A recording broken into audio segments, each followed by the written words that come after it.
ધોરણ 9 પ્રકરણ 15 અન્ન સ્ત્રોતમાં સુધારણા. મિત્રો, આ પ્રકરણ 15નું 7મું લેસન છે. આગળ આપણે પશુઓ વિશે જોયું, એનું નિવાસસ્થાન જોયું. હવે આપણે પશુ આહાર જોઈએ.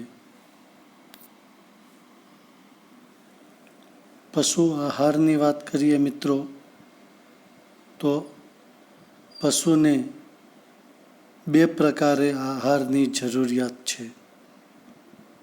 સ્વાસ્થ્ય સારું જળવાય તે માટે, એટલે કે નિભાવ જરૂરિયાત કહેવાય, અને દૂધ ઉત્પાદન વધુ થાય તેના માટે.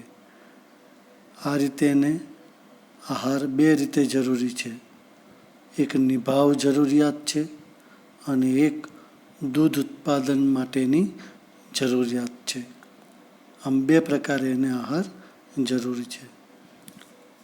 જે પશુ દૂધ નથી આપતા તેને માત્ર નિભાવ જરૂરિયાત જરૂરી છે, જ્યારે દૂધ આપનાર પશુઓને નિભાવ જરૂરિયાત ઉપરાંત દૂધ ઉત્પાદન માટેની જરૂરિયાત પૂરી પાડવા વધુ આહાર જરૂરી છે.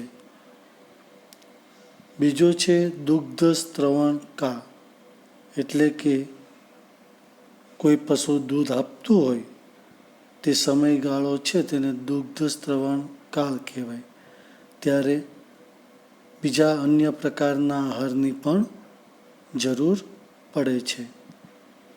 દૂધ આપનાર પશુઓને વધુ આહાર આપવો પડે છે. પશુ આહારમાં એક છે ખાંડેલું અનાજ, કે જે રેસામય હોય છે, અને બીજું છે સમૃદ્ધ આહાર, જેમાં રેસા ઓછા પરંતુ પ્રોટીન અને અન્ય પોષક તત્વો વધારે માત્રામાં હોય છે. મિત્રો, પશુ આહાર છે એ પશુ માટે ખૂબ અગત્યનું પરિબળ છે.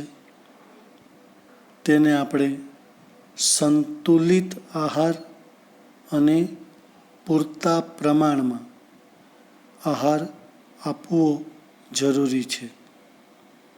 જો એને સંતુલિત અને પૂરતા પ્રમાણમાં ખોરાક મળી રહે તો તેનું સ્વાસ્થ્ય, તેની દૂધ ઉત્પાદન ક્ષમતા આ બધું સારું રહે છે. સંતુલિત આહાર દુધાળા પશુઓને વધુ સ્વસ્થ રાખે છે અને દૂધ ઉત્પાદનમાં પણ મદદ કરે છે. એટલે આપણે યોગ્ય માત્રામાં આહાર, ગુરુ પોષક તત્વો, લઘુ પોષક તત્વો ભેળવવામાં આવે. આ ઉપરાંત આહારમાં ખાણ પણ મૂકવામાં આવે છે, જેથી કરીને તેની દૂધ ઉત્પાદન ક્ષમતા વધારી શકાય. તેના આહારમાં યોગ્ય પોષક તત્વો પણ ખૂબ જરૂરી છે. તો આ રીતે કઠોળનું મિશ્રણ છે, અનાજના ટુકડા છે, કપાસિયા છે, રજકો, મગ, ચોળા, આ બધું તેના આહારમાં જરૂરી છે. આમ આહાર એ ખૂબ અગત્યનું પરિબળ છે. બીજું જોઈએ મિત્રો, તો પશુઓમાં રોગો. પશુઓમાં ઘણા પ્રકારે રોગ થાય છે. ઘણા રોગથી તે પીડાય છે, મૃત્યુ પામે છે, દૂધ ઉત્પાદન ક્ષમતા ઘટી જાય છે. હવે રોગ થવાના કારણો શું છે? તો તેના માટે પરોપજીવી સજીવોમાં 2 પ્રકારના, અંતઃપરોપજીવી અને બાહ્ય પરોપજીવી. બેક્ટેરિયા, વાયરસ, આવા ઘણા બધા છે. પરોપજીવીની આપણે વાત કરીએ તો તે પરોપજીવી 2 પ્રકારના છે: બાહ્ય પરોપજીવી સજીવો અને આંતરિક પરોપજીવી સજીવો. બાહ્ય પરોપજીવીની વાત કરીએ તો ઈતરડી છે, બગાઈ છે, એ બાહ્ય પરોપજીવી છે. આ બધા શરીર પર ચોંટી અને લોહી ચૂસનારા સજીવો છે. બહારથી પોષણ મેળવનારા બાહ્ય પરોપજીવી છે. તે પણ સજીવને નુકસાન કરે છે અને તેની દૂધ ઉત્પાદન ક્ષમતા ઘટાડે છે. આવા સજીવોને મિત્રો દૂર કરવા હોય તો બાહ્ય સાફ સફાઈ, પશુઓને નિયમિત નવડાવી અને બાહ્ય સાફ સફાઈ રાખવી પડે. બીજા છે આંતરિક એટલે અંતઃપરોપજીવી. કોઈ કૃમિ ખોરાક દ્વારા, પાણી દ્વારા, ખોરાક કે પાણી દ્વારા આપણા પેટમાં, એના પેટમાં જતા રહે. તો આ કૃમિ જે છે તે અંદર જઈ અને કોઈ જઠર, આંતરડા, યકૃતને નુકસાન કરે અને એને કારણે પણ તેની રોગપ્રતિકારક ક્ષમતા ઘટી જાય, તેમજ તેમાં એને દૂધ ઉત્પાદન ક્ષમતા પણ ઘટી જાય. તો આવા જે કૃમિઓ છે એનો નાશ કરવા માટે આપણે એને કૃમિનાશક દવા આપવી પડે. ઘણીવાર મીઠું ઘસીને મોં પણ સાફ કરવું પડે. આ બધા જે છે એને આપણે શુદ્ધ આહાર આપવો પડે, પાણી શુદ્ધ આપવું પડે.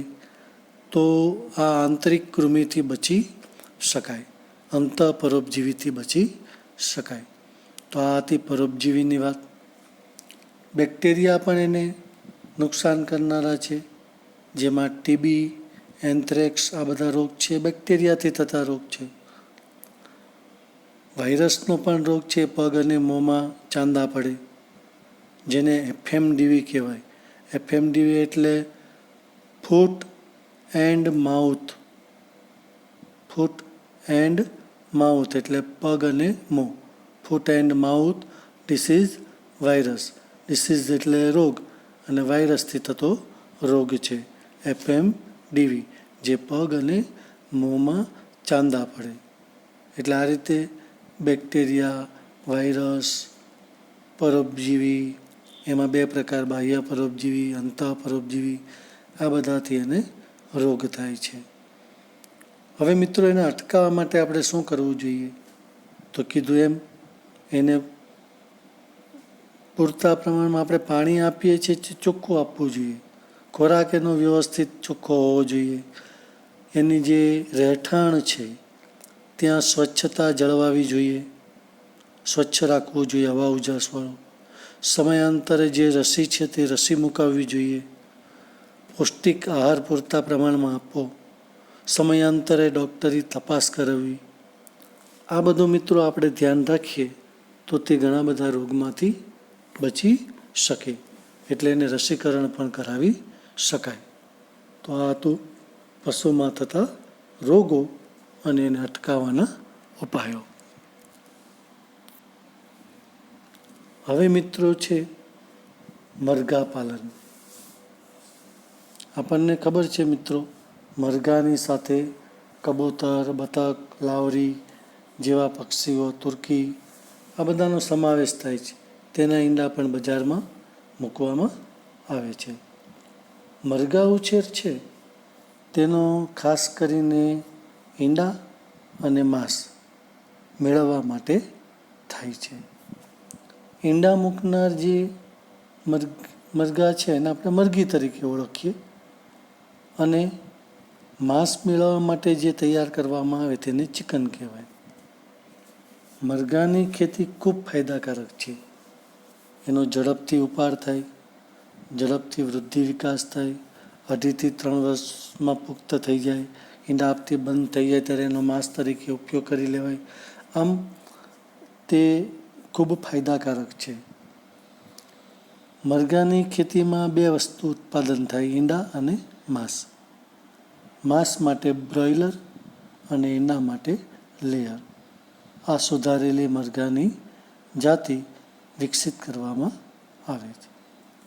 એક છે ભારતીય સ્વદેશી મરઘી, જેને ભારતીય ગામે એસેલ, ભારતીય ગામે અથવા એસેલ તરીકે ઓળખવામાં, અથવા અસીલ પણ કહે છે ઘણા, તરીકે ઓળખવામાં આવે છે. વિદેશી મરઘી લેગહોર્ન, વિદેશી મરઘી છે તે લેગહોર્ન છે. આમ મિત્રો, ઈંડા અને માંસ બંને માટે એનો ઉછેર કરવામાં આવે છે. બીજું જોઈએ મિત્રો તો ઈંડા અને બ્રોઇલરનું ઉત્પાદન. ચિકન, જેને માંસના હેતુ માટે બનાવવામાં આવે છે અને બજારમાં મોકલવામાં આવે છે, તેને બ્રોઇલર કહે છે. બ્રોઇલર ચિકન જે છે તે પ્રોટીનથી સમૃદ્ધ છે. ચરબી અને વિટામિન એ વૃદ્ધિ દર માટે અને વધુ સારા ખોરાકની કાર્યક્ષમતા માટે વધારાનું ઉમેરવામાં આવે. બીજું, વિટામિન એ અને કે નું સ્તર મરઘાના ખોરાકમાં ઊંચું રહે. મરઘાના ખોરાકમાં વિટામિન એ અને કે નું પ્રમાણ ઊંચું હોય છે. આ એનો આહાર હતો મિત્રો. નિવાસની વાત કરીએ તો એનું જે નિવાસ સ્થાન છે તે એકદમ પૂરતી મોકળાશવાળું, ગીચ નહીં, પૂરતી મોકળાશવાળું હોવું જોઈએ. તેમાં યોગ્ય તાપમાન જળવાવું જોઈએ. સ્વચ્છ હવા ઉજાસવાળું હોવું જોઈએ. પછી તેમાં આહારની ગુણવત્તા પણ સારી હોવી જોઈએ. એટલે આ રીતે એનું નિવાસ સ્થાન હોવું જરૂરી છે. રોગની વાત કરીએ મિત્રો તો મરઘામાં વાયરસ, બેક્ટેરિયા, ફૂગ, પરોપજીવી, પોષક તત્વોની ખામી, જેને ત્રુટિજન્ય રોગો કહેવાય. ત્રુટિ એટલે ખામી, ઉણપ ને કારણે થાય એને ત્રુટિજન્ય. આપણા ખોરાકમાં જે કાર્બોદિત, ચરબી, વિટામિન, ખનિજ ક્ષાર બધું જે છે, એમ એના ખોરાકમાં પણ એવા કોઈ પણ ઘટકની ઉણપ હોય અને એને કારણે જે રોગ સર્જાય તેને ત્રુટિજન્ય રોગ કહેવાય. માનો કે વિટામિન એ છે એની ઉણપથી રતાંધળાપણું થાય, તો રતાંધળાપણું છે એ ત્રુટિજન્ય રોગ કહેવાય. આમ પોષક તત્વોની ખામીથી છે જે થાય છે તે ત્રુટિજન્ય રોગો છે. મરઘા પરનો પોક્સ, રાનીખેત એ સામાન્ય વાયરલ રોગ છે. ફાઉલ કોલેરા, ઝાડા, કોરિઝા બેક્ટેરિયલ, એસ્પરગિલિસિસ આ બધા ફંગલ બીમારી એટલે ફૂગથી થતા રોગ છે. આમ મરઘામાં બેક્ટેરિયા, વાયરસ, ફૂગ, પરોપજીવી, ત્રુટિજન્ય આ બધા રોગો જોવા મળે. ઉપાયની વાત કરીએ મિત્રો તો આગળ જોઈએ એમ તેનું જે આવાસ છે, નિવાસ સ્થાન, તે એકદમ ચોખ્ખું, હવા ઉજાસવાળું, સ્વચ્છ હોવું જોઈએ. પછી બચ્ચાઓને તેમજ મોટા હોય તેને પૂરતો પોષણક્ષમ આહાર મળવો જોઈએ. રસીકરણ કરવું, તેથી પણ રોગનું નિયંત્રણ કરી શકાય. સમયાંતરે જંતુનાશકનો દવાનો છંટકાવ કરી શકાય. હવા ઉજાસ ઊંચાઈવાળી જગ્યાએ એટલે મિત્રો કે ચોમાસા દરમિયાન પાણી ન ભરાય અને એને કારણે ગંદકી ન થાય અને એને કારણે તે રોગનો ભોગ ન બને. એટલા માટે સહેજ ઊંચાઈવાળી જગ્યાએ હોય તો વધુ સારું. આ રીતે નિવાસસ્થાન, મરઘામાં થતા રોગ અને ઉપાયો. વધારાની માહિતી માટે મિત્રો મરઘાની 3 દેશી જાતો પીલા, યાકુબ અને કાજલ. પીલા સોનેરી રંગની છે, યાકુબ કાળા અને લાલ રંગની છે, કાજલ કાળા રંગની. પરદેશી જાતોની વાત કરીએ તો વ્હાઇટ લેગહોર્ન અને રોડ આઇલેન્ડ રેડ. આ બે પરદેશી જાતો છે, વિદેશી જાતો મરઘાની. બોઇલરનું નિવાસ, પોષણ, પર્યાવરણીય જરૂરિયાતો એ ઈંડા આપનારી મરઘીથી અલગ હોય છે. મરઘા પાલનની ઘણી બધી રીતો છે, જેમાં ખુલ્લા વાડામાં મરઘા પાળવામાં આવે, ડીપ લિટર પદ્ધતિ છે, એક પાંજરા પદ્ધતિ છે. મિત્રો, આ બધી વધારાની વિગતો છે, તમારે કામ લાગે. એટલે આ રીતે મરઘા પાલનની 3 રીત. ઈંડા 2 પ્રકારના હોય છે, ફલિત અને અફલિત. ફલિત ઈંડા છે જે બચ્ચા મેળવવા માટે એને સેવન યંત્રમાં મૂકી અને એમાંથી બચ્ચા મેળવવામાં આવે છે, અને અફલિત ઈંડા છે તેને બજારમાં ખોરાક તરીકે મૂકવામાં આવે છે. મિત્રો, તો આજે આપણે પશુમાં આહાર જોયો, આ ઉપરાંત પશુમાં થતા રોગ જોયા, અને ત્યારબાદ મરઘા ઉછેર, મરઘા પાલન. મિત્રો, આ ટૂંક નોંધ અગત્યની છે. મરઘા ઉછેર વ્યવસ્થિત એને નોંધી લેજો. હવે જે મત્સ્ય ઉછેર અને મધુમક્ષિકા પાલન, આ બંને ટોપિક આપણે લેસન નંબર 8માં લઈશું. આભાર મિત્રો.